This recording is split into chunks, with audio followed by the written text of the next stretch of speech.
Kljub gneči na desnem polu domačega političnega parketa bo Združena desnica volivce na prihajajočih državnozborskih volitvah iskala predvsem med tistimi neopredeljenimi, stavila pa bo tudi na svoj politični program. Posebno pozornost bomo namenili tudi mladini, družini.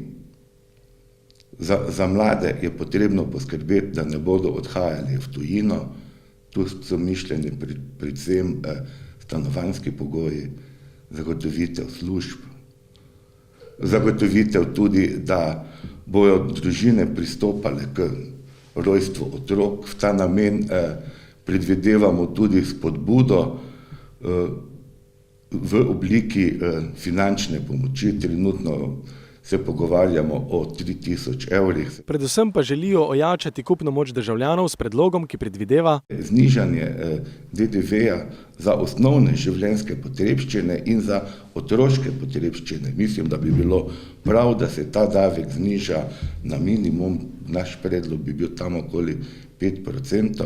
Etablirane stranke desnice v ustanavljanju novih strank na njihovem polu vidijo kot demokratično pravico, vendar združevanje z Združeno desnico zaenkrat zavračajo. Nismo načrtovali nekih predvolilnih povezav, cilj je izpolnjevati naš program. Seveda pa ne moremo biti neodgovorni in smo pripravljeni na sodelovanje z vsemi, ki bodo zagotovili, da bomo lahko v čim večji meri ali v največji meri izpolnili svoj program tudi v praksi v državnem zboru. Na levem političnem polu pa v Združeni desnici ne vidijo nič dobrega za našo državo. Združena desnica po njihovo v Slovenijo prinaša nič dobrega, več nestrpnosti, več radikalne desnice. Glejte, Orbanov Fides ima svojo satelitsko B-stranko Jobbik, Janšov SDS bo pa imel Združeno desnico. Na levici prav tako zelo dobro poznajo razlog porasta desničarskih strank, medtem ko na levici ni čutiti posebne gneče.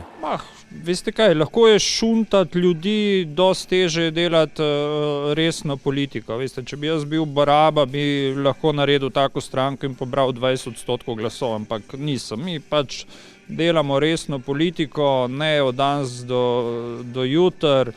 Ne gre se nam za neke nizke strasti v ljudeh. Če kaj potrebujemo, veste, ob dokaj norem političnem spektru v vseh sosednjih državah, potrebujemo neko resno, državotvorno, premišljeno držo in v politiki ljudi, ki se niso prišli v politiko malo napast, ampak resno delati za skupno dobro.